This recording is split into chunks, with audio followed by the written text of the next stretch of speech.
Amen. So we're going to go to Isaiah. So we're going to read our text for today. We're going to read the Word of God in Isaiah, and you're going to help me reading it. So this is what the Bible says in Isaiah chapter 52, verse 1 to 6. Can you help me reading it, please? And we're going to read it with understanding of the Word. So here's the Word. All right, do you see it? Can you read it? Is it clear? Okay, we're going to read it together. Ready, go. Wake up, O Zion. Okay, bago mo yan gawin, pwede bang sabihin mo sa katabi mo yan? Come on. Wakey, wakey! All right, wake up. Okay, let's do that again. Okay, here we go. Ready, 1, 2, 3. Wake up, O Zion. Clothe yourself with strength. Put on your beautiful clothes, O holy city of Jerusalem. For unclean and godless people will enter your gates no longer. Rise from the dust, O Jerusalem. Sit in a place of honor. Remove the chains of slavery from your neck, O captive daughter of Zion. When I sold you into exile, I received no payment. Now I can redeem you without having to pay for you. This is what the sovereign Lord says. Long ago my people chose to live in Egypt. Now they are oppressed by Assyria. What is this? Asked the Lord.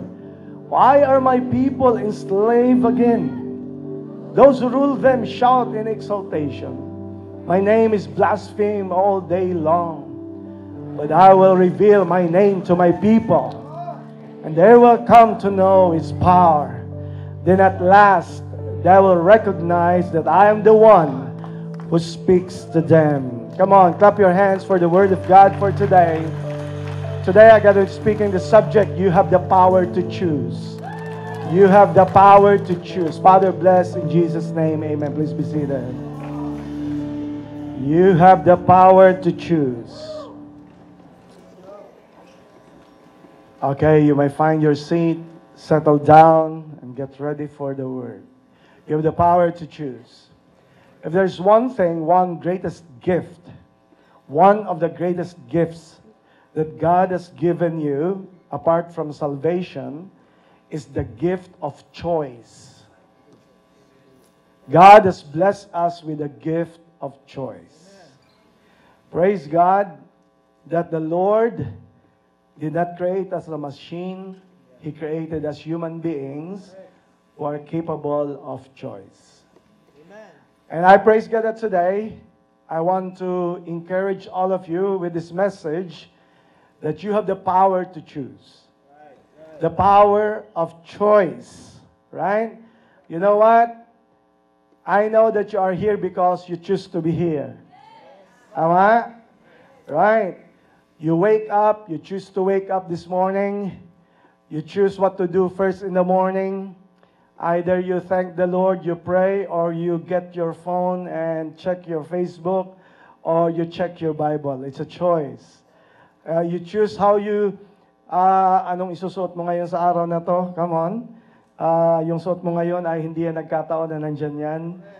You choose to wear it, right? You choose the color, you choose the what you're gonna wear today. You choose what to eat today. Check mo ngayon katabi mo, anong kinain niya today. Right? Pinili mo yung kung wala kang kinain today, that's your choice. Right? That's still a choice. So, after you eat, pinili mo paano pumunta rito, so you chose how to get here. Maybe you commute, or maybe you ride your car, you drive your car. So you have a choice. You choose to be here, nandito ka sa church, praise God, nandito ka sa Ayala Phillies Cinema. Anong cinema natin? Cinema 4, hindi ka napunta sa Cinema 3, hindi ka napunta sa Cinema 2, hindi ka napunta sa Cinema 1. It's a choice. O pwedeng nandoon ka sa ibang lugar, but you chose to be here. It's all about choice. And so therefore, I want to encourage all of you today because possibly, I don't know kung kanino ang message na to will apply this message, but I'm just here. My assignment today is just to remind you that you have the power to choose. Now, in the context that we have read in the book of Isaiah, if you're going to know the context here is that, as you all know, the people of Israel has been invaded by the Babylonians, and they were taken as captives in their country, in their Babylon. They have no name, they have no country, they have no flag. they were invaded and they have been captives in Babylon. And for so many long years, that's how they existed. That's how they live. They have no honor. They're living so horribly. They're living, in poverty. They're living as slaves. But in all those times, it's an awareness that the reason of that is not just because God allowed it to be, but it's because it's the consequences of their choices. It's the consequences of their choice. They have left God. They have forgotten God.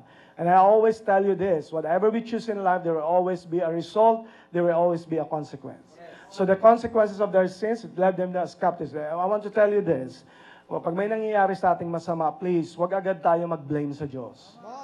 Kung minsan tingnan din natin ang mga choices natin because bago tayo magtanong sa Diyos, bakit nga ba? Tanungin din muna ang sarili natin. Ano nga ba ang mga choices natin? Many times yung question natin sa Diyos ay dapat question natin sa ating mga sarili. And then, in those times, andun sila sa captives, and then, it's all happening. Here comes Isaiah, the prophet, and he spoke these amazing words. He spoke the words, and he said, wake up, wake up. In our modern version, you can say, wakey, wakey. Okay? So, you're gonna wake up. Why?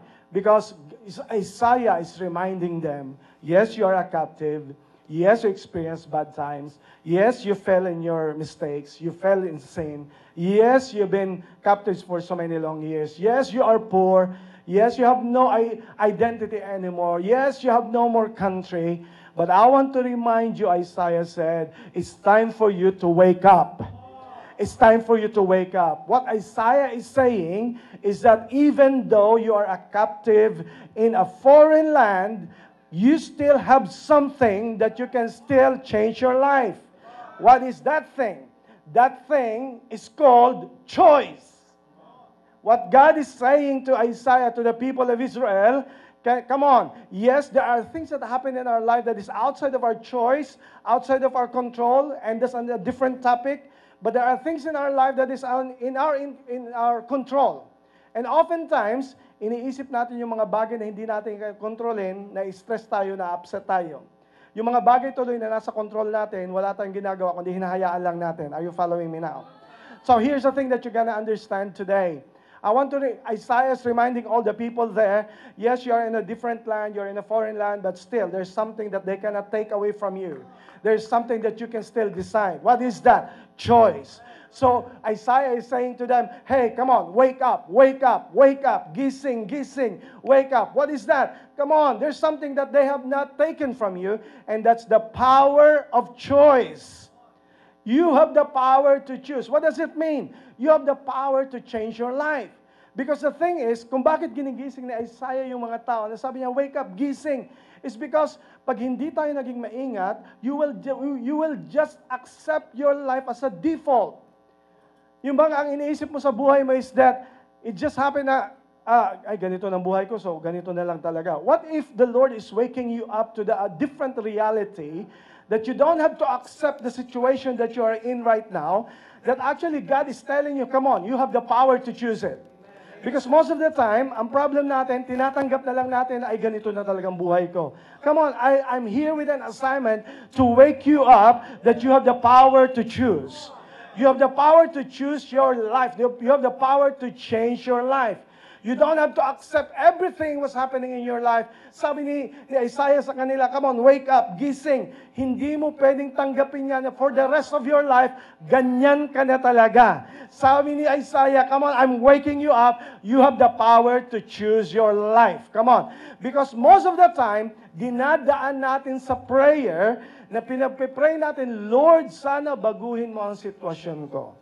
What if I will tell you that the prayer you've been praying until now, the answer is actually already been given to you? What is that thing given to you? Choice. What if God is telling you today, anak, matagal ko lang sinagot ang prayer mo, nasa sayo na lang. What God is saying is that you have the power of choice. You have the power to choose. Come on, somebody. That is why today I want to encourage you. Don't just accept the situation that's lingering in your life when God has given you the power to change it. If there's something happening in your family, can I tell you, you are not powerless. You are not a victim of your circumstance. You are not a victim of your past. You can choose today what your life gonna be for the next 10 years. Come on, somebody. If you don't like your life today, I want to wake you up. You have the power. God has given you the power to choose to change your life. You are not a victim of circumstances. You cannot allow that your life for the next 10 years will be the same. You have the power to choose. Come on. Pwede ba sabihin mo sa katabi mo, come on, you have the power to choose. You have the power to choose. Now, ang sabi ni Isaiah, wake up, wake up. The first thing that God is saying is that, come on, wake up. Alam mo, mahirap gisingin, ayun nagkukunwaring tulog. Right? Yung ginigising ka na, pero hindi, you're just denying it. You're living in a life of denial. And God is saying to you, come on, wake up really. You're gonna see this. You're always praying that your life will change. And God is saying to you, I already changed it. What is that answer? That answer is choice. I've given you choice. So therefore, sabi ni Isaiah sa mga Israel, come on, nasa foreign land ka, pero don't undermine, never discount the power that you have right now. And there's a power to choose. So sabi niya, wake up, Zion. Ano itong mga bagay na dapat i-choose natin, alright? So, I have numerous things to tell you, alright? So that the first thing is that, ang sabi niya, wake up, anong tawag sa kanila? Zion. Anong tawag sa kanila? Anong sabi niya, wake up, oh, come on, Zion. The first thing is this, you have the power to choose who you really are. Alright, you have the power to choose who you really are. Now, why? Okay, sundan niyo guys. They fell in sin, they backslidden, they rebel against God, they harvested the consequences of their sin in a different land, they live miserable, and yet, God called them Zion. God called them Zion. Why? It's because even whatever happened to you, God knows who you are. The first choice that we need to do in our life is the choice about our identity. Because if we are not clear about our identity, our behavior will follow. Now here, you're gonna follow this. You're gonna know you have the power to choose who you really are. Now, I emphasize on the word, who you really are. Kasi maraming mga tao, ang sasabihin, ganito na talaga ako, tanggapin mo sa ayaw mo sa hindi. And most of the time, ang mga tao nagsasabing, ganito talaga ako, hindi talaga nila alam kung sino talaga sila. Kung minsan, they make a defenses na mali, na hindi, ganito na talaga ako. So, kahit ano, hindi mo gusto, bahala ka dyan. Basta, ganito na ako, tanggapin mo. Ang tanong, what if the people cannot know who you really are because ikaw mismo, you don't know who you really are? And that is why I want to remind you today, how will you know who you really are? How will you know? You cannot know who you really are based on the opinions of the world. You cannot know who you really are by what people say. You cannot really know who you are based on your perception, based on your own apprehension, based on your opinion. No, you cannot know who you really are based on your own assessment. How do you know who you really are? Simple. You're going to go back to your maker. Right? Kung gusto mo malaman yung build ng isang sasakyan, paano yan magtakbo, paano yan ayusin, balik ka sa manual, balik ka sa maker. Tama? So same thing. Kung gusto mo malaman kung sino ka, kung ano ka talaga, huwag mong tingnan ang mundo. Huwag mong pumunta ka sa mga references na nako-confuse ka kung sino ka. Kung paano ka pinalaki, sa environment na pinagdaanan mo. Those things should not determine you. You gonna go back, sino ba naglikha sa'yo? Sino ba ang maker mo? And I want to tell you today, unless you go back to the maker, the one who made you, you will never know who you really are. Because when you go back to know to the one who made you, then you will know your true identity. Why? Bakit nagsimula doon sa you have the power to choose who you really are? It's because unless you know and choose who you really are, you can never be victorious in your life, no matter what you do. Why? Because God can never bless the false version of you. Kuha? Hindi pwedeng pagpalain ng Diyos ang nagkukunwari. Hindi pwedeng ibigay ng anointing ng Diyos ang pagkukunwari. Hindi pwedeng ibigay ni Lord ang blessing sa isang nagkukunwari. God wants you to be real. And unless you be real, unless you be true, then God can never really pour out His power on you. Why? Because the number one requirement for you is to wake up. Come on, you have the power to choose who you really are.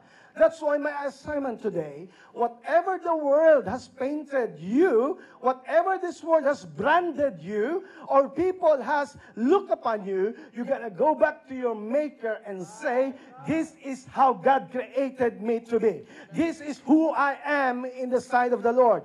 This is me in the sight of Jesus Christ. And that is why I want to tell you, you have the power to choose who you really are. Unless itong number one, magawa mo, hindi mangyayari and the rest what we're gonna say. Amen. Because unless you're clear about your identity, then you will never be victorious in life. Amen. If you're a man, be a man. If you're a woman, be a woman. If you're a father, be a father. If you're a mother, be a mother. If you're a student, be a student. I hope someone's following me now. If you are a responsible son, you're a son, you're a daughter, then be who you are, God has created you to be. Kaya nagkakaroon ng confusion kasi nababalik-baliktad natin ang role. Sabi ni God, wake up, wake up, wakey, wakey, O Zion. Ang sabi, ang tinawag niya agad Zion. You got to follow me now. Paano nangyari na ang tawag ng Diyos sa kanila, nandun pa sila sa captive sa land where they have been captives, ang tawag pa rin ng Diyos sa kanila ay Zion. Here's the good news. Because God sees you according to your destiny, not according to your misery. God sees you not according to your shame, but according to your name. Alright? Did you follow that? Buti tinitingnan tayo ng Diyos na bilang kung anong nakikita niya, kung ano tayo magiging. Sino rito nagpapasalamat sa Diyos nang tingin sa'yo ng Diyos, kahit lumayo ka pa, kahit ikaw ay nagkasala, nagkamali, praise God, ang tingin ng Diyos sa'yo is because of what Jesus Christ has done on the cross. You are who you are because of what Christ has done, and you are still a child of God. Come on, somebody. Amen? And that is why I want you to tell you today, come on, you have the power to choose who you really are. Now, ang tawag sa kanya, Zion. Right? Zion. Bakit hindi Israel? Bakit hindi Jacob? Right? Ang pinakauna is Jacob, sunod ay Israel. Pero ang pinakadulo, ang tawag sa kanya ay Zion. It's because, here's the thing, may secret, may something there na ginagawa ang Diyos na pinapaunawa sa atin. Ano gusto sabihin nun? Is that sa stages ng buhay natin, dati ka Jacob, dating wala kang future, wala kang direction. But God changed your name, God saved you, God changed you. Now you become Israel, right? Now, ang sabi ni God, ayoko mag-settle ka sa pagiging Israel. Sabi ni God, ang tinitingnan ko sa iyo is you are Zion. Ano yung Zion? Zion is the city of God. What does it mean? Ang tinitingnan ni Lord ay yung magiging ikaw someday. Ang tinitingnan ni Lord is the future version of you that what God has designed you to be. Praise God that we can stand here right now, that God is not looking on our past, He's not looking on our present, He's looking on who we're gonna be in the future. You are Zion. Come on, somebody. What does it mean? When God says to them, in spite you are captive, in spite you are a slave, I'm looking at you, you are Zion. What does it mean? You are still anointed. You are chosen. You are blessed. You are favored. I am always with you. You are Zion. Sabi mo sa katabi mo, you're Zion. Hindi sayang. Right? God called you to be Zion, hindi ka sayang. Come on, lahat ng nangyari sa iyo, nagkamali ka, pero sabi ni Lord, hindi ko sasayangin ang biyaya, ang grace ko para sa iyo. What God is saying to you, you're gonna look back who you really are, and when you know you have the power to choose who you really are, it's never too late. By the way, this message is not because of age or not because of your education. Kahit sino rito, you have the power to choose who you really are. Huwag mo sasabihin sa akin na hindi, ganito ng personality ko, tanggapin mo, bahala ka na. No, everybody has the power to change. Come on, the power to choose to change. Now, what I'm encouraging is this. You have the power to choose, so therefore, make your choice to empower you. Did you hear that? You have the power to choose. So choose the things that will empower you. So the first thing is that sabi ni Isaiah, wake up, O Zion. He emphasized the word Zion. Bakit is that Zion? It's because binabalikan ni Lord kung ano yung tunay mong identity. Right? Don't settle of Israel. Don't settle of being Jacob. Sabi ni Lord, come on. You can be, sabi nga ni Alex, come on.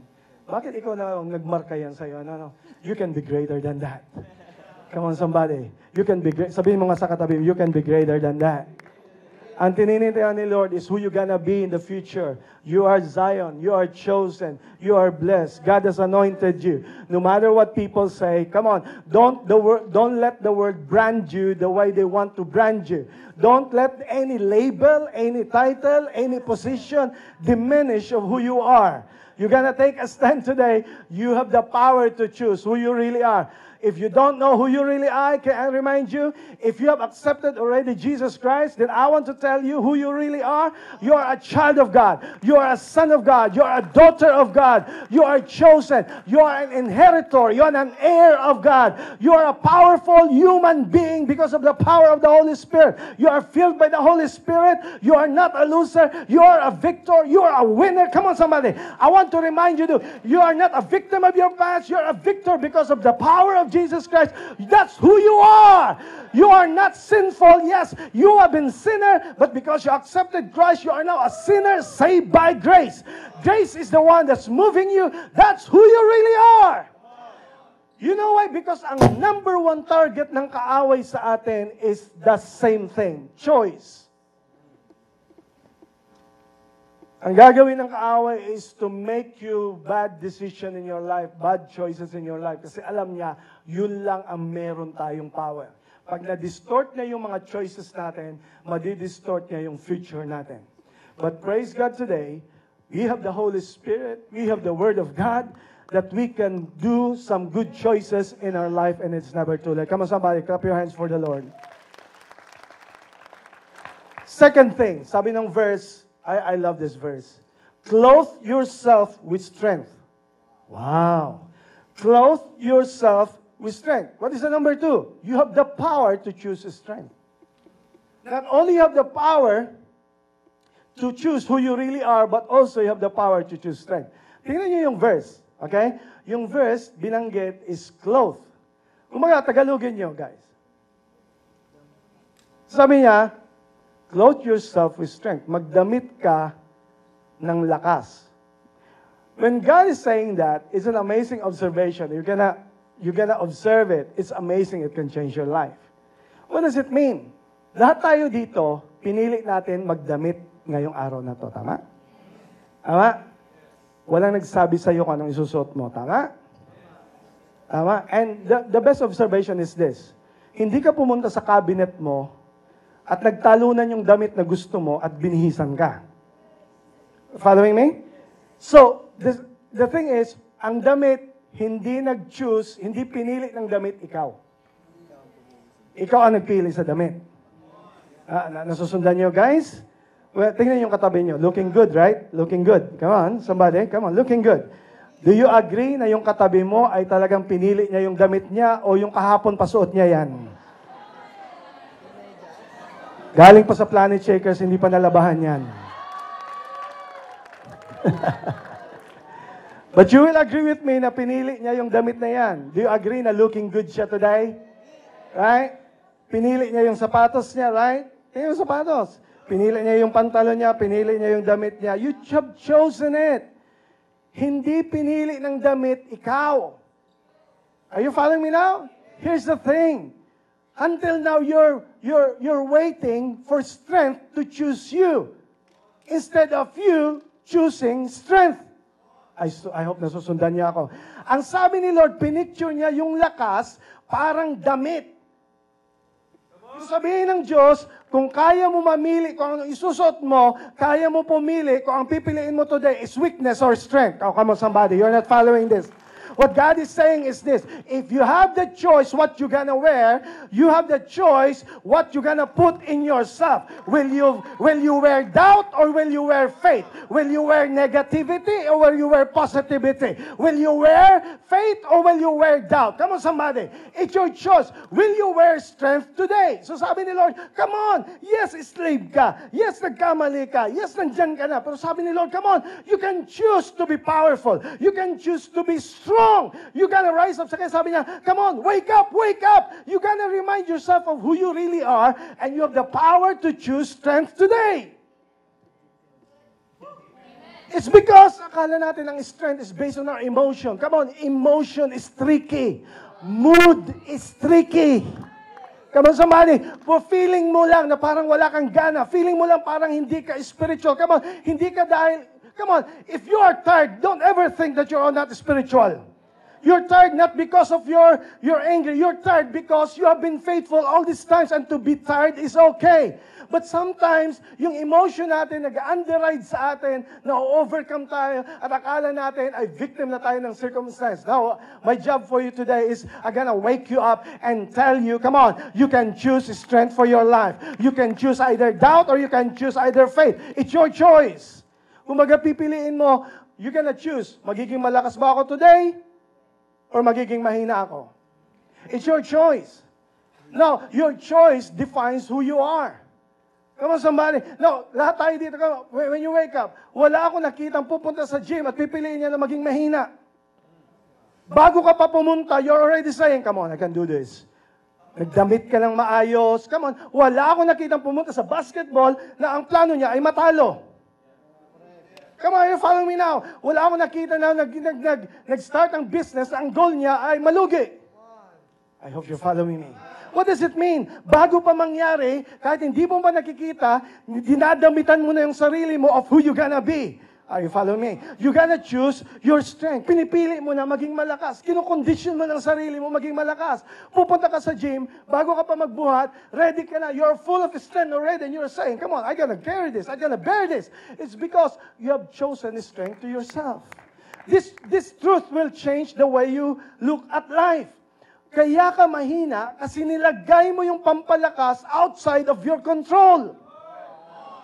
Sana pagpasok ka sa church, may mag-encourage sa akin. Sana may mag-appreciate sa akin. Sana may mag-encourage. Come on, what if wala? What if nasa lugar ka na, you have been in that place, but can I tell you, even though there's nobody's encouraging you, even though there's no one appreciating you, you gonna put on, you gonna say, come on, my strength do not depend on you, my strength do not depend on people, my strength depend on the Lord. So therefore, I gotta take a stand, even though my emotion is like this, even though my mood is like this, my strength is not in the mood, my strength is not in my emotion, my strength is in the joy of the Lord. The joy of the Lord is my. Come on, somebody. That's why you have the power to choose strength. Now, let's continue the verse. Sabi niya, ito, kung ayaw niyo yung cloth, mas pinaganda pa niya. Basahin niyo yung second verse. Third verse. Ano sabi? Come on. Ayaw mo magdamit? Sige, i-emphasize ko to ng mas matindi. Sabi ni Isaiah, huwag ka lang magdamit ng strength, pakisuot ng pinakamaganda mong damit. Sabi niya, put on your beautiful clothes, O holy city of Jerusalem. Now, here's number 3, that you have the power to choose. Here's the thing, akala mo ang emphasis dun sa beautiful. Ang emphasis actually ay dun sa kasunod. Hindi niya in-emphasize yung, sabi niya, put on your beautiful clothes. Why? Kasi sabi niya, anong tawag sa kanila? Anong tawag sa kanila? No. Kanina, Zion. Now, anong tawag sa kanila? Holy City of Jerusalem. Paanong tinawag ng Diyos sa mga taong ito na holy, na nagkamali nga sila? So good. Ang sabi ni Lord is this, put on your beautiful clothes, so holy. So ang emphasis hindi sa beautiful, ang emphasis ay sa holy. So number 3 is this, you have the power to choose holiness. Huwag kang magpapatalo sa diablo na hindi mo na kaya magbago. Huwag kang magpatalo na yung addiction mo na yan ay forever nandyan na yan. Huwag kang magpatalo na kung anong nangyari sa family mo, hanggang dyan ka na lang. Huwag kang magpatalo na kung anong nangyari sa relationship mo, hanggang dyan ka na lang. Huwag kang mag-iisip na dahil broken ka in the past, broken ka pa rin hanggang ngayon. Huwag kang magpapatalo na porke nagkamali ka in the past, mali ang decision mo, ay hanggang ngayon panghahawakan mo na yan. I want to wake you up to this reality. You have the power to choose your life. You have the power to be holy. Why? Because God is holy, Jesus Christ is holy, He can give you the power to be holy. What does it mean to be holy? It means, hindi sinasabi ni Lord na perfect. God is not requiring you to be perfect kasi hindi mo kaya maging perfect. Here's the secret of holiness. The secret of holiness is not what we do, but who God is in our life. Pag alam mo si Jesus Christ, tinanggap mo si Jesus Christ, hindi lang Savior, but Lord, at hinayaan mo siya na maging Lord sa mga choices mo, that's the time that you can be holy before God. Why I'm saying this? Because we are so concentrated and focused on putting on beautiful clothes, and we are not aware the reason why we need to wear beautiful clothes. You can only wear beautiful clothes when you're holy inside. I don't know about you, but you're following this message now. Come on. Put on your beautiful clothes. Ang tawag sa kanya, Holy City of God. Holy English, hindi Tagalog. Yung iba hindi nakagets. So, put on the beautiful clothes of Holy City of Jerusalem. You have the power to choose to be holy. You have the power to choose holiness. What does it mean? Kaya mamili either tubig or beer. Kailangan ko pa bang i-emphasize na maglagay ako ng mga example para maunawaan natin? Come on, somebody. You have the power to be right. You have the power to be moral or immoral. You have the power na ikaw ay mag-give in sa temptation, ng mga temptation sa opisina nyo, temptation ng mga ibang party come on, you have the power to choose. Huwag mong iisipin na porque yung environment mo ay masama, lahat nag-green jokes ay sasabay ka na rin. Come on, you have the power to choose. Huwag mong isipin na porque kapitbahay mo, dati manginginom, nagiinuman kayo. Come on, paglabas mo sa bahay, you got to understand, come on, iba na ako. I'm already Zion. Hindi na ako sayang. Come on, somebody. You gotta say, iba na ako. You have the power to choose. You are not a victim of your environment. Never think na porque lahat nag-green joke sa pisina niyo ay kasama ka na rin. Come on, somebody. Hindi porket lahat ay ginagawa ang isang maling bagay, ay sasabay ka na rin. Porke nagyoyosi, ay inyan, cool ang mga nagaganyan. Come on. At saka sasabay ka rin. Come on. Sino nagsabi sa'yo na sirain ang baga ay cool? Come on, somebody. What God is saying is this, you have the power to choose holiness. Come on. You have the power. I want to wake you up. You have the power. Never think na hindi mo kaya. Kaya mo iniisip na hindi kaya kasi dinadaya ka ng kaaway, di ka pa nga nagsisimula, sasabihan ko na, hindi mo kaya magpakabanal, hindi mo kaya maging righteous. Sinisira na yung expectations sa sarili. But let me tell you this, if you're gonna stand who you really are, you're a child of God, you're a powerful human being, you are anointed by God, you can choose to choose what is right. Come on, clap your hands if you agree with that. Kasi ang sabi ng verse na kasunod, ang sabi niya, for unclean and godless people will enter your gates no longer. I love the word no longer. Sabi niya, you can be right now because yung mga godless and unholy people will no longer be in you. Ano sabi? Anong word? Will enter your gates no longer. Here's the thing. You have the power to choose your own circle. You have the, sabi ni Lord, yung mga tao na yan na hindi na maunawaan ka bilang anak ka ng Diyos, bilang anak kita. Sabi niya, let them stay outside the gates. What does it mean? Come on. Inaalaw mo kasi na all these times, ikaw ay minamanipulate, binubuli, ikaw ay kinukontrol. But come on, sabi mo, paano kaya? Kailan kaya itong magbabago? Come on. Ang sabi ni Lord, magbabago lang yan kung ikaw ang magdidesisyon. Magbabago lang yan kung ikaw ang magpipili at mag-choose. What does it mean? You have the power to choose your own circle. Those people who are pulling you down and not serving the Lord, pulling you down, always questioning you, they got to get outside the gates. Come on, somebody. What does it mean? You got to know your circle. Come on. If you want to be on fire, get those people who makes you on fire. Palibutan mo yung sarili mo ng mga tao na mag-i-encourage sa'yo. Instead ng pag-usapan ay buhay na may buhay. Come on, pag-usapan nyo paano maghanap buhay. Sasabi ni Gino, oy,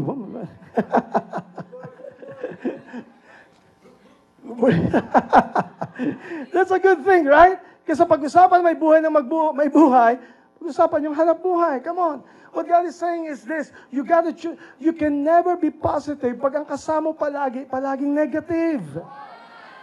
Kailanman hindi ka magiging on fire pag ang kasama mo ay palaging cold kay Lord. You got to find your people. Come on, sasabihin mo, ay hindi, ganito na ako eh. Talagang friends kami forever. Come on. And then inaalaw mo i-control ka, inaalaw mo i-manipulate ka, inaalaw mo na sirain ka. Pag ikaw ay paangat, pinupull down ka. Sabi niya, you're not a victim. Come on, you have a choice. Pwede ka magdesisyon. Pwede ka mag-say goodbye. Stay outside my gates and I'm gonna stay where I am. Come on. Second one, kasi marami itong points. I have a short time. Ang sabi ni Lord, ang ganda ng word, no longer. Did you get your word? Ano sa Tagalog yun? No longer. Hindi na. Wala na. Gusto sabihin, dahil nagdesisyon ka na, tapos na, come on, dyan ka na lang. Come on. Hindi sinabi na kagalitan mo sila. Hindi mo sinabi na maging bitter ka sa kanila. You have to forgive them. Come on, somebody. But forgiveness doesn't mean totally that you are gonna be always together again. I hope you're somebody. Come on, I'm preaching radical things na baka hindi nyo pa nadinig at nagkakaroon kayo ng misinterpretation. Come on, what God, I've forgiven you, but I let you go. But you can no longer enter my gates.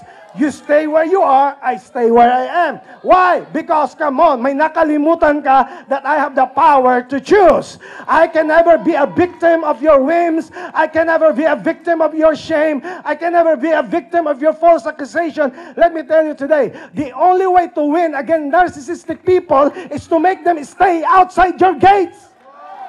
You're not required to explain, argue, always explaining yourself. You just say, come on, you got, stop. Tapos na, enough. Diyan ka lang, dito ako, come on in Jesus' name. Because you have the power to choose. That's not, you're gonna say, hey, di ba parang masama? Masama kung bitter ka na ginawa mo yun. But if you're doing it for your freedom, you're doing it for your mental health, you're doing it for your life, you are making the right decision. Come on, somebody. Papayag ka ba for the next 10 years ay magkasama kayo with all those toxicity and with all those, come on, you're gonna say, come on, stay outside the gates, I'm here. Come on. The next one is this. Outside the gates na, here's anong number na? Number 4. You have the power to choose what really affects you. Why? Outside the gates nga, nagpapa-apekto ka pa. Wala na nga, check ka pa ng check ng Facebook nila. Sabi mo, naka-move on ka na. Sabi mo, nandito ka na. Sabi mo, outside the gates. Kung outside the gates, bakit ka pa rin naapektuhan?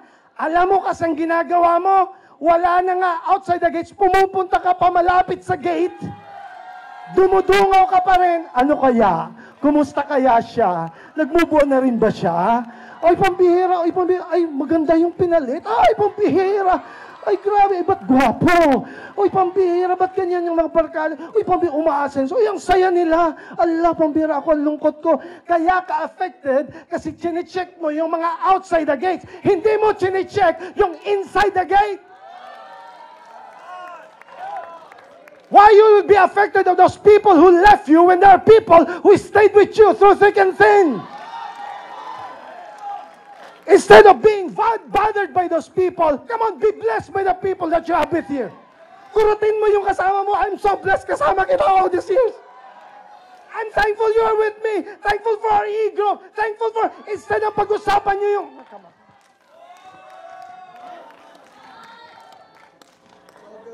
Number ko pa lang yun. Pangilan yan? Panglima. You have the power to choose what affects you. Sasabihin mo, hindi ako affected. Bakit ka repost ng mga bagay na may pinapatamaan ka?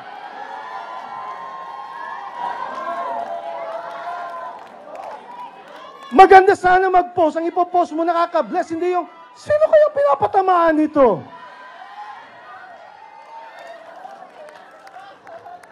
Now, sabi mo naman, ba't ako tinatamaan? Kasi nagbabasa ka rin.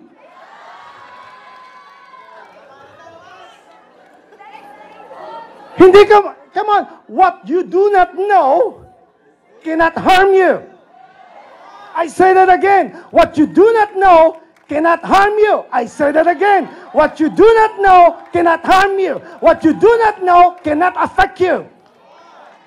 You gotta choose kung ano yung hindi mo dapat alam. Hindi yung gusto mo alamin mo lahat. Ay, ano na kaya nangyari sa kanya?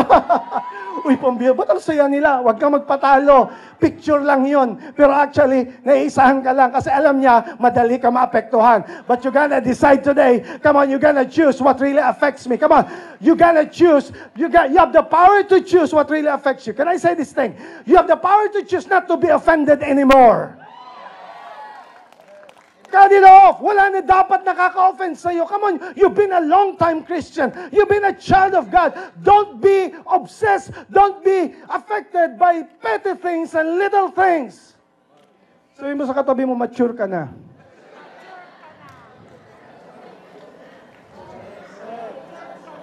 Yung word na offend, wala na dapat yan sa atin. Right? Panglima pa lang yun, may ilan pa ako. Okay, bilisan natin. Sabi ng verse, rise from the dust. Tama? Rise from the dust. Sabi niya, bangon ka dyan sa dust na yan. What does it mean? You have the power to choose to rise up from your setbacks. Nagkamali ka, natumba ka, nadumihan ka. Sabi ni Lord, huwag kang mag-stay dyan. Rise up. You're gonna rise up from where you are. Here's the thing. No decision is still a choice. Tama. Kung hindi ka magdidesisyon, choice mo pa rin yun. At kung wala kang gagawin, anumang resulta niyan, ikaw ang aanin niyan, choice mo pa rin yun. But what if I awaken you na kaya mo magising today and you can still change your life? And instead, mabuhay ka sa regret. Mabuhay ka with blessings na nanggagaling kay Lord. And sabi ni God, rise up. Come on, I want to encourage you. Nagkamali ka? Yes, everybody. Walang perfect dito sa mundong ito. Sabi nga ni Wilson, nobody's perfect. Come on. Walang perfect sa mundong ito. Kahit yung nagsasabi lalo na hindi perfect. Come on. But what God is saying is this, yung imperfection natin is this, kailangan natin bumangon kung saan tayo natumba. Come on, you got to, and here's the thing, kulang ako sa time, but I don't want to miss this. Here's the thing, kung saan ka natumba, bumangon ka doon. What does it mean? Natumba ka sa tithing, doon ka bumangon sa tithing. Natumba ka sa prayer, doon ka bumangon sa prayer. Natumba ka sa pag-attend sa church, doon ka bumawi sa church. Come on, I hope you're following me now. What he's saying is, bumangon ka. It doesn't matter kung kailan ka natumba. Ang mahalaga, bumangon ka in Jesus' name. Right? Rise up. The next verse is this. Ang sabi niya, huwag ka lang bumangon. Sit in a place of honor. Because you have the power to choose where to sit. Can I say these things to you? You have the power to sit. Kaya ka nga nakaupo dyan eh. Pero sabi niya, hindi. Inutusan ako ng hosting team eh. Hindi ko naman talaga gusto dito. Pinilit ako ni Regilo. Diyan ka. But here's the thing. What God is saying is, you have the power to choose where to sit. What does it mean? Pipiliin mo kung saan ka uupo. Malalim ba yon? Kasi here's the thing. Pinaka-practical, sabi niya, do you want to know what really affects you? Do you want to know how you can be victorious? You got to know where to sit. Saan ka uupo? Dapat hindi ka na umupo doon sa mga dati mong inuupuan. O kailangan ko pang linawin? Kailangan ko pa bang magdetalye? O gusto nyo? Saan ka dati nakaupo? Ang matindi pa niyan, no judgment. Sabi ng isa, I praise God, sinabi ni Pastor, no judgment. But I will allow the Holy Spirit to convict you. Come on. What God is saying is this. Alam mo kung saan ka dati nakaupo. Kasi here's the thing. You will be defined kung saan ka nauupo. Yung mga lugar na hindi mo na dapat puntahan, huwag mo nang puntahan. Alam mo na kasing mahina ka. Come on. Mahina ka na, pupunta ka pa doon. Tapos na nga yung relationship, pupunta ka pa doon. Mahina ka na nga sa mga temptation, pupunta ka pa rin doon. You have no business to sit there. You have no business in an ungodly... Sabi ng Bible, blessed is the man who walks in the... sit in the seat of his scornful. Ang sabi ng Diyos, huwag kang uupo sa mga taong ini-scorn ng Diyos. Because sabi niya, hindi, malakas ako, mature ako pa. I'll tell you. Malakas na ako, nagbabasa ako ng Bible everyday. Come on, marami na ako napansin na ganyan. Na kung kailan sinabi nila, kaya nila, bumabagsak dahil ang confidence hindi galing sa Diyos, kundi galing sa sarili. And I praise God today, ang pinili niyong upuan ay nasa church kayo. Come on, somebody. Thank you, Lord. Just imagine, kung hindi ka binago ng Diyos, nasaan ka kaya ngayon? Praise God! You change your seat. Iba ng seating arrangement mo ngayon. Amen? And that's why you gotta choose where to sit. Now, the second one is this. Sabi niya, remove the chains of slavery. You have the power to choose what to remove in your life. Ilan bang points to? Mga 50 to, amen. You have the power to choose what to remove in your life. Here's the thing. Life is not just defined on what you receive from the Lord, but by what you remove from your life. Kasi kahit anong ibigay ng Diyos, kung hindi mo inaalis yung pinapaalis ng Diyos sa'yo, it doesn't matter kung anong ibinibigay ng Diyos. Kung minsan ang sinusukat natin yung blessing ay yung mga binigay, sukatin mo rin sa kung anong mga dapat ialis. Or ano yung mga naalis mo na. Come on, palakpakan mo ang sarili mo kung may mga naalis na sa buhay mo. Come on, somebody. Meron ba? Check mo nga yung katabi mo. May mga naalis na ba? Amen? Come on, check mo sa katabi. May naalis na ba? Come on, did you remove it? Nasa gate na ba? Nasa outside the gate? I don't know. Wait. The next verse is this. For sabi ni Lord, come on, let's continue. Sabi ni Lord, for this is what the Lord says. Sabi ni Lord, this is what the Lord says. What does it mean? You have the power to choose who you're gonna listen to. Sino ang pinapakinggan mo? Pagising mo sa umaga, ano agad ang binubuksan mo at papakinggan mo? Dapat ang pakinggan mo yung galing ang boses sa langit, hindi si Ray Langit. Ang papakinggan mo yun, you're gonna face the book, not Facebook. Come on, somebody. Well, it's because kung sino yung inaalam mo na pinapakinggan mo, sabi ni Lord, this is what the Lord says. Come on, stop of defining your life of what the world is saying to you. You're gonna allow the Holy Spirit to allow Him to speak to you through the Word of God. Come on, somebody. You have the power to choose who you're gonna listen to. Sino ang pinapakinggan mo? Come on. Ang sabi ni Lord, let's continue the verse. Ang sabi niya sa verse, bakit niya sinabi, pakinggan mo ako maigi? Kasi sabi niya, what is this? Pinalaya na kita, bakit magiging slave ka ulit? Here's the thing, ang sabi ni Lord is this, you have the power to choose, not to be slave again. Sabi niya, what's this? Kaya sabi niya, but instead of that, sabi niya, but I will reveal my name to my people. Is there anyone here thankful that God is revealing something to you every day of your life? What does it mean? You have the power to choose to serve the Lord. Amen. Come on, somebody. Wala na akong time, pero kasi tayo tinanggap natin si Jesus Savior, right? Huwag ka lang mag-stay bilang Savior. Name niya yon, Savior. Pero may kasunod, Lord. Maraming tao nagsettle lang sa pagiging Savior si Lord. Ang sabi ni Lord, I will reveal my name. Kilala mo ba ako as Savior? Yes, check. But kilala mo ba ako as Lord? Kilala mo ba ako as Almighty King? Kilala mo ba ako as Omnipotent One? Come on, foundation class. Come on, somebody. What God is saying is this. When God reveals something to you, ang kapalit nun, hindi nga kapalit, ang response nun is to serve. Hindi lang to know, but to serve. Kasi kung Lord mo siya, susundan mo siya at paglilingkuran mo siya. Come on, somebody. We are not called to observe. We are called to serve the Lord. Come on. And sabi niya, I will reveal my name to His people and they will know its power. Anong sabihin nun? You have the power to choose victory in your life. Come on. Huwag mo sasabihin na you have no power to choose na, hindi, ganito na ako, talunan na ako, defeat na. Come on. Magiging totally defeated ka lang if you already chosen to be defeated. But can I remind you today, you can choose still victory in your life. You can choose not to be defeated. You can choose to be victorious in life. Come on, somebody. Amen?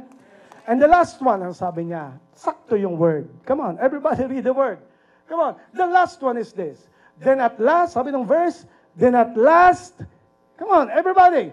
Then at last, they will recognize that I am the one who speaks to them. I love the word, then at last.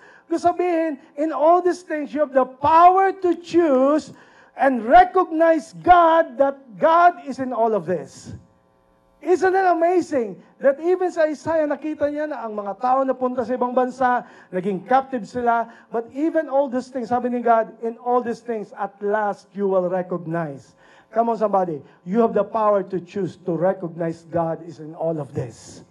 When you will recognize God is in all of this, hindi sayang yung pinagdaanan mo, hindi sayang yung mga experiences mo, and you're gonna accredit and recognize God that in all of this, God is the one who planned this for your life. Come on, somebody. Amen? Therefore, I want to tell you, I want to empower you today. You have the power to choose to change your life. You have the power to choose to change your life. You have the power to choose to change your life. Here's the thing. Anong parte ng buhay mo ang hindi mo gusto sa ngayon? Now, hindi ka victim. You can choose to change it. How? If I'm gonna wrap everything, is this. You have the power to choose Jesus Christ. Because when you choose Jesus Christ, He will be the one to empower you to make good choices. Now, if you don't understand that, here's the thing. May verse na isingit doon sa verse na binasa natin. Sabi niya, this time I'm gonna redeem you even without paying for it. Sabi ni Lord, I'm gonna redeem you even without paying for it. Do you think nangyari yun? Sabi niya, ililigtas ko kayo kahit hindi ako maglabas ng pera. Ano sabi ni Lord? Paano mo gagawin? Bumaba si Jesus Christ. He came from heaven, came to earth, and died on the cross. And literally, He did not spend any penny because your soul is worth more than the world. He died on the cross because He said, oh, come on, don't miss this now. I am the Almighty God. I am the King of Kings and Lord of Lords. I am omnipotent. I am omnipower. I have everything. I have heaven and everything. But if you're gonna get me, if you're gonna ask me what is my choice, if you're gonna ask me in all of this, who is my choice? Ladies and gentlemen, let me tell you this, who was His choice? His choice was you. He did not choose the comfort of heaven. He came down because His number one choice is you. Come on, if you're not getting this, ang pinili ni Jesus Christ is you. Namatay siya sa cross, He died on the cross for you. He chose you. Question is, will you choose Him? So therefore, the power to choose is you have the power to choose Jesus Christ in your life. And I want to remind you this, sa mga bisita natin, may kapangyarihan ka today. Huwag ka magpapatalo sa bulong ng kaaway na hindi mo kaya tanggapin si Kristo. You have the power to choose to have a new life. You have the power to choose. Why did I know? Here's the thing. How did I know that you have the power to choose? Kasi dapat nasa ibang lugar ka. Pero bakit ka nandirito? Kasi plinano ng Diyos na dapat nandirito ka para maunawaan mo, sabi ng Diyos, pinili kita. Pipiliin mo rin ba ako? Now, it's your choice to respond. If your choice is to respond, you're gonna accept Jesus Christ in your heart, and that's the best choice that you're gonna do. Now, sa lahat sa atin ng mga matagal ng Christian, mga tumanggap, o maybe last week ka na saved, here's this. My question for you, is your choice still Jesus? Is your choice still Jesus? O dahil sa tagal ng panahon, nag-iba-iba na yung mga choices natin. But I want to remind everybody right now, our choice should always and still Jesus. So question today, what is your choice? Now if that's you, can we all stand up? And let's show our choices before the Lord. Come on, somebody. And in the name of Jesus, He has chosen you even though you're a sinner. He has chosen you even though you're a failure. He has chosen you even though you commit mistakes. But today, let us make a decision today. You're gonna say, Lord, I chose you. I chose that today my life should change. I just feel in this house that somebody here will be released from your misery. Somebody here will be released from your insecurity. Somebody here will be released from control. Somebody here will be released from guilt. Somebody here will be released from shame. And you will be released by the Holy Spirit. And all you got to do is choose Jesus Christ in your life right now. Come on, if that's you, you can lift your hands to the Lord. And as we sing for Him, and as we honor Him, come on, let's choose Jesus today. Let's choose Jesus today.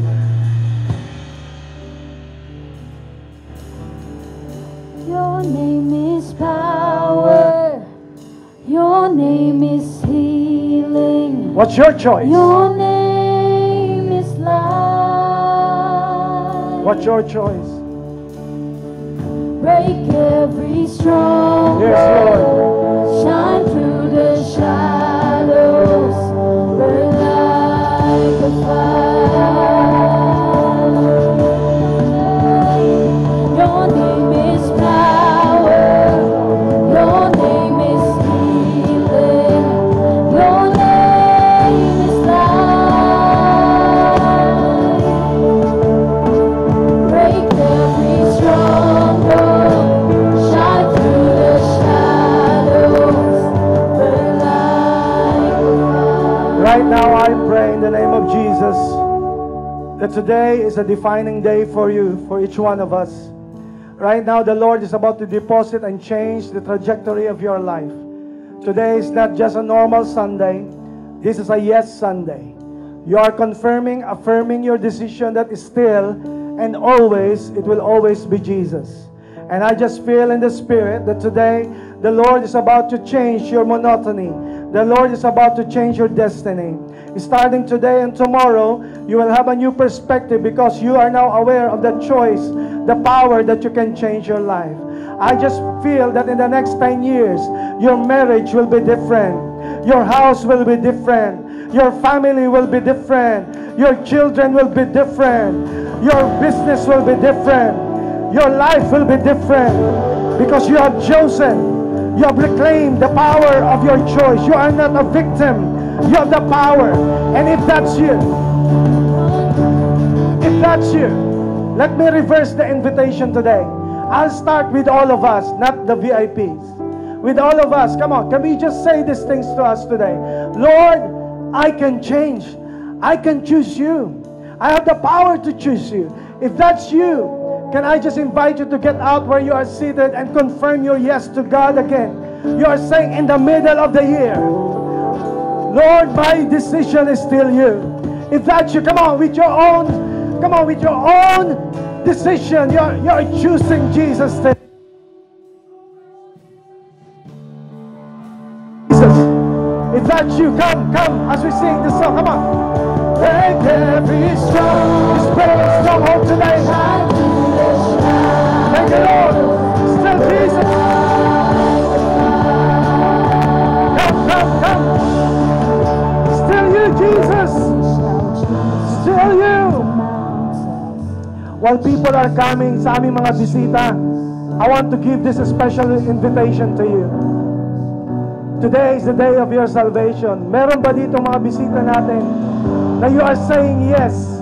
Your choice is Jesus. Are you saying, Lord, you're my choice?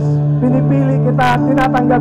If that's you sa aming mga bisita, pwede bang pakitaas ang iyong kamay so that I will know 1, 2, 3, 4. Now, high hands. Come on. In Jesus' name. If that's you, can I invite sa aming mga bisita? If you're gonna come, and we want to pray for you. Come on. Don't be shy. You're a family. Brother, come. Anyone who wants to accept Jesus Christ and choose you, don't be shy. Don't be ashamed. Come on today. Let's confirm our yes to Jesus. Come on, everybody. Come.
I'm gonna pray sa aming mga bisita. Will you allow me, counselors?